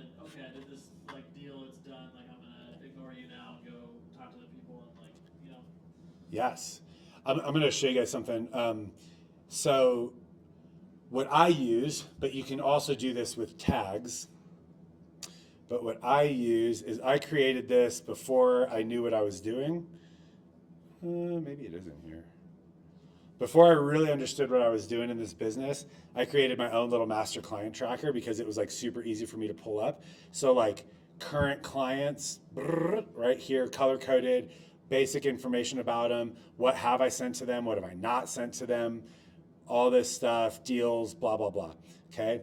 And then down here, referral partners. But this is, so like for you, referrals outbound. This is huge. The client, where are they? Where did they come from? Who is the agent that I connected them with? Lender, have they signed and returned the agreement? What's the closing date? Have they closed, commission, whatever? And then a cool little graph. So this is dope because every now and then, exactly what you're saying, you're like, I kind of don't know what to do or like whatever. It's like, well, just go back through here and like part of your job is follow up, right? And so like, I'll go to my current clients one and I'll be like, okay, of these, who are current clients? Sweet. And then I'll just, even if it's just a text or a quick phone call, hey, I just want to follow up, see how you guys are doing. You know, we haven't talked in a couple of weeks. What's going on, right? Or did you guys, was there any houses that you guys wanted to see this weekend or not? So this has been a growing thing. And then like, here's all my SkillBridge people, right? Ugh, vomit. So this is literally, so this is that step from a database to a, there's like, this is not even a smart database. This is just like a, this is just, I guess, another database for me. But it's an easy way for me to see who am I doing deals with, what do I have? And so like when in doubt, I just pull this back up and I'm like, oh shit, I haven't talked to this person in forever, right? So great thing to do. I would definitely advise you to do this for your referrals, your outbounds, client location, where they came from, cold calling, whatever. Yep. And then agent, lender, what's the status? And then, but ultimately, where's the real information on that person? Is like, I'm going to pull up William Fulton. I'm going to pull him up and I'm going to look at him in command and look at the notes to see like what was the last thing that I actually did with him or the conversation. And that's where I'm going to talk to him from. This is just like a quick, easy place to see it. And an easy way to make a lot of money.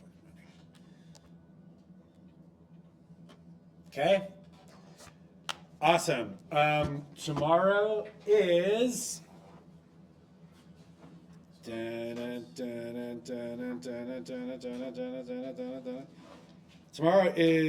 Capture Leads with Open Houses by Miss Amy Jones. And then on Thursday, Capture Leads with Social Media. And it's going to be good.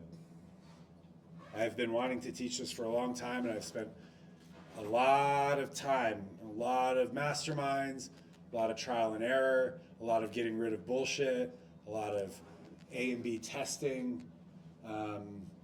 And the Ignite course itself is meh, but what I will provide you on Thursday is something that you can actually implement that doesn't make you want to throw up on yourself. Because most of what they recommend, it makes you want to throw up on yourself. It's just like posting shit for the sake of posting. We're not doing that. We're posting with purpose to capture leads, right? How do we do that? How do we systemize that? How do we make a plan for it? How can we make it more effortless? So I'll need you to bring your phone, I need you to bring a good attitude, and that one will be really good, but start with tomorrow, open houses. That'll be a good class. Cool? Amen. Nice job, guys. Bye, Kylie. Miss you. Bye. Bye.